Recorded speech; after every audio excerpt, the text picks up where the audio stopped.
इजरायलमा as a care giver काम गर्नुभन्दा अघि आफूले जान्नुपर्ने इम्पोर्टेन्ट कुरोहरूमध्ये आउँछ आफ्नो बेसिक राइट्स एन्ड कन्डिसन। र यो कुरो चाहिँ तपाईँले बुझेको हुनुपर्छ। बेसिक राइट्स एन्ड कन्डिसनमा पहिला आउँछ मिनिमम वेज, र अहिले मिनिमम वेज छ 6248 सेकेल इन्क्लुडिङ तपाईँको विकली अलाउन्स।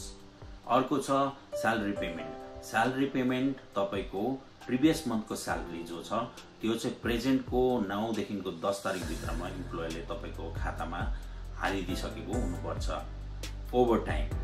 ओभर टाइम तपाईँले 7 घण्टा पाउनुहुन्छ, र पहिलाको 2 घण्टा 42.9 INS, र त्यहाँदेखिको उता चाहिँ 5 घण्टा चाहिँ 51.48 सेकेन्डले दिएको हुनुपर्छ।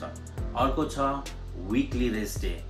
तपाईलाई विकली रेस्ट डेमा चाहिँ 25 घण्टा साथसाथै कुछ एक्स्ट्रा आवर्स पनि दिएको हुन्छ, र त्यसमा तपाईहरुलाई यदि काम लाउँछ भने इम्प्लोयरले त्यसको उनीहरूले पेमेन्ट गरेको हुनुपर्छ।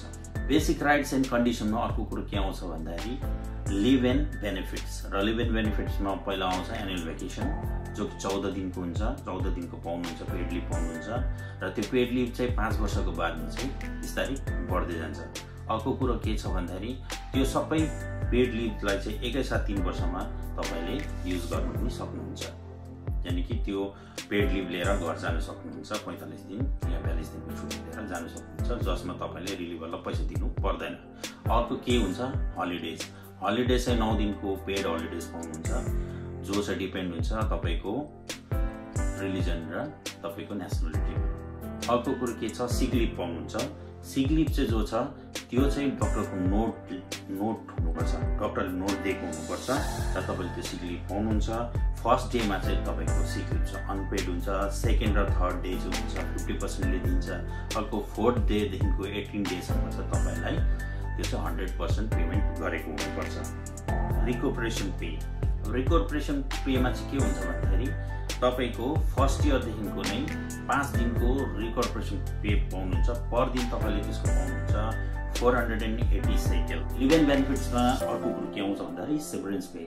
सेभरेन्स पेमा चाहिँ के हुन्छ भन्दाखेरि तपाईले यदि काम गरेर विथ भ्यालिड रिजन छोड्नुहुन्छ भने त्यसमा तपाईले तपाईको स्यालेरी मन्थली स्यालेरीको हिसाबले कति वर्ष काम गर्नुभएको छ त्यो हिसाबले तपाईले पैसा पाउनुहुन्छ। अर्को कुरो के छ पेन्सन। पेन्सन चाहिँ जो छ त्यो चाहिँ तपाईको इम्प्लोयरले तपाईको महिनापछि बुझाइदिएको हुनुपर्छ, र त्यो पेन्सन चाहिँ तपाईले काम छोडे पश्चात पाउनुहुन्छ। बेसिक राइट्स एन्ड कन्डिसनमा अर्को कुरो के आउँछ भन्दाखेरि हेल्थ एन्ड प्रेग्नेन्सी। र हेल्थ इन्सुरेन्स चाहिँ तपाईको इम्प्लोयरले बनाइदिएको हुनुपर्छ। त्यो हेल्थ इन्सुरेन्स बादमा काम छोडेर पनि 30 दिनसम्म तपाईले सेम कम्पनीबाट युज गर्न सक्नुहुन्छ। अर्को छ प्रेग्नेन्सी र मेटर्निटी लिभ, जो चाहिँ यदि कोही पनि वुमेन प्रेग्नेन्ट हुनुहुन्छ र काम गर्दै हुनुहुन्छ भने तपाईको इम्प्लोयरले तपाईलाई फोर्सफुली चाहिँ निकाल्नु सक्दैन, र त्यो चाहिँ इलिगल हो। अर्को कुरो हस्पिटलको स्टे र वर्क रिलेटेड जति पनि एक्सपेन्सेसहरू छ त्यो चाहिँ तपाईको इम्प्लोयरले दिएको हुनुपर्छ। अर्को कुरो आउँछ जब ट्रान्जिसन र रेजिस्ट्रेसन।